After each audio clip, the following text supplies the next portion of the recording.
भारतीय रेलवे में सफ़र करना, अरे ये सिर्फ एक जगह से दूसरी जगह जाना थोड़ी है। ये तो अपने आप में एक पूरा एक्सपीरियंस है। लेकिन एक कन्फ्यूजन हमेशा रहता है, 1A 2A स्लीपर, आखिर चुने तो चुने क्या।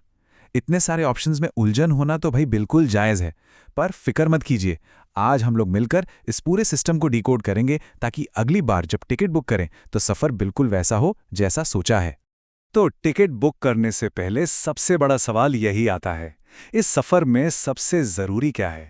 मतलब फुल कंफर्ट चाहिए या फिर बजट देखकर चलना है या फिर प्राइवेसी सबसे ऊपर है? सच पूछिए तो सबसे अच्छी यात्रा का राज इन्हीं तीन चीज़ों के सही बैलेंस में छिपा है।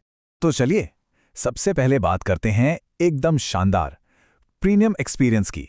हम उन एसी कोच की दुनिया में चल रहे हैं जो खास तौर पर उन लोगों के लिए बने हैं जिनके लिए सफ़र में कंफर्ट और प्राइवेसी से बढ़कर कुछ नहीं होता। अच्छा, इस पिरामिड में सबसे ऊपर आता है फर्स्ट एसी, जिसे 1A भी कहते हैं। इसको ऐसा समझ लीजिए कि पटरियों पर चलता हुआ एक प्राइवेट होटल का कमरा। जी हाँ, एक निजी केबिन जिसका दरवाजा अंदर से बंद हो सकता है। मतलब प्राइवेसी और आराम का तो कोई मुकाबला ही नहीं है। तो 1A को जो चीज़ सबसे खास बनाती है वो है इसकी कंप्लीट प्राइवेसी। ये तब बेस्ट है जब कोई परिवार के साथ, पार्टनर के साथ या फिर 4 लोगों के छोटे से ग्रुप में ट्रैवल कर रहा हो। और हाँ, जाहिर सी बात है, इतने आराम की कीमत तो होती ही है और ये सबसे महंगा ऑप्शन है। अच्छा, अब कीमत में एक स्टेप नीचे आते हैं, लेकिन कंफर्ट के मामले में अभी भी काफ़ी ऊपर। ये है सेकंड एसी यानी 2A। ये भी एक एयर कंडीशनड ऑप्शन है, पर इसका डिज़ाइन थोड़ा अलग होता है। यहाँ कंपार्टमेंट्स थोड़े खुले होते हैं और एक बे में कुल 6 बर्थ होती हैं। और यहीं पर इन दोनों के बीच का सबसे बड़ा फर्क एकदम साफ हो जाता है। देखिए, फर्स्ट एसी में आपको पूरी तरह से अलग करने के लिए एक पक्का दरवाज़ा मिलता है, वहीं सेकंड एसी में प्राइवेसी के लिए होते हैं पर्दे। है तो ये एक छोटा सा फर्क, पर यह सफ़र के पूरे फील को बदल देता है। अब आते हैं उस कैटेगरी पर जिसे करोड़ों लोग चुनते हैं। जी हाँ, ये वो स्वीट स्पॉट है जहां एयर कंडीशनर की ठंडी हवा भी मिलती है और किराया भी जेब पर ज़्यादा भारी नहीं पड़ता। तो ये है थर्ड एसी यानी 3A, जिसे एसी सफ़र का बेताज बादशाह भी कहा जा सकता है। एक कंपार्टमेंट में 8 बर्थ होती हैं और ये कीमत और आराम के बीच एक बहुत ही शानदार बैलेंस बनाता है। तो इसमें कोई हैरानी की बात नहीं कि ये परिवारों और ज़्यादातर मिडिल क्लास लोगों की पहली पसंद क्यों है। हाँ, एक ज़रूरी बात ध्यान में रखने वाली है, 2A की तरह 3A में प्राइवेसी के लिए पर्दे नहीं होते। इसका डिज़ाइन पूरी तरह से ओपन है, जिससे एक ज़्यादा सोशलाइजिंग वाला माहौल बन जाता है। तो अपने आसपास के यात्रियों से मिलने जुलने के लिए तैयार रहिएगा। और फिर एसी ट्रैवल को और भी ज़्यादा लोगों की पहुंच मिलाने के लिए रेलवे एक नया ऑप्शन लेकर आया, एसी 3 टियर इकोनॉमी यानी 3E।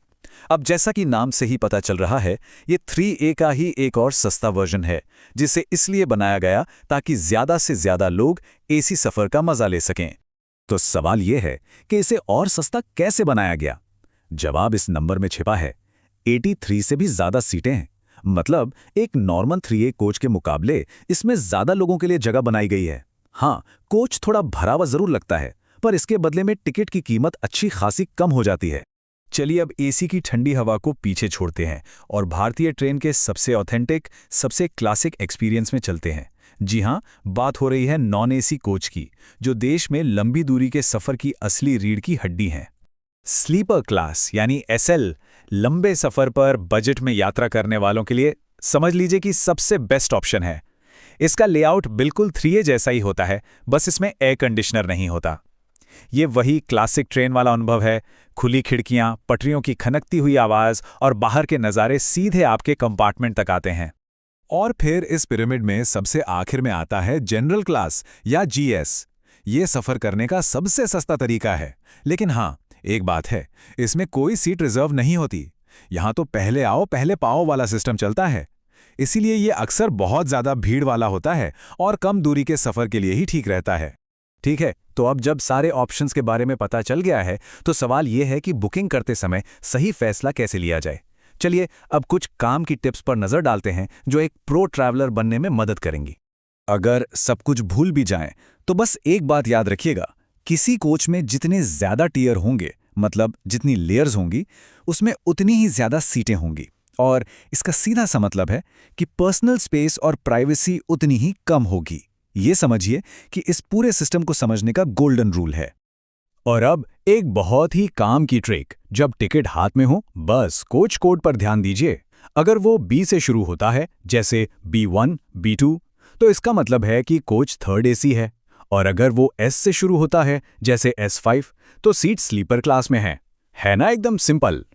बस ताकि पूरी पिक्चर क्लियर हो जाए, कुछ और तरह के कोच भी होते हैं, जैसे एसी चेयर कार या सीसी, जो शताब्दी जैसी दिन की ट्रेनों में होती हैं, जिसमें बस बैठने की आरामदायक सीटें होती हैं। और एक होता है SLR कोच, जो ट्रेन के एकदम शुरू और आखिर में होता है, और इसमें गार्ड के साथ साथ सामान रखने की भी जगह होती है। तो अब इस सारी जानकारी के बाद सवाल वापस वहीं आता है, अगली ट्रेन यात्रा के लिए कैसा अनुभव चुनना है? चाहे प्रायोरिटी आराम हो, बजट हो या फिर एडवेंचर, अब फैसला पूरी जानकारी के साथ लिया जा सकता है। आपका सफर शानदार हो।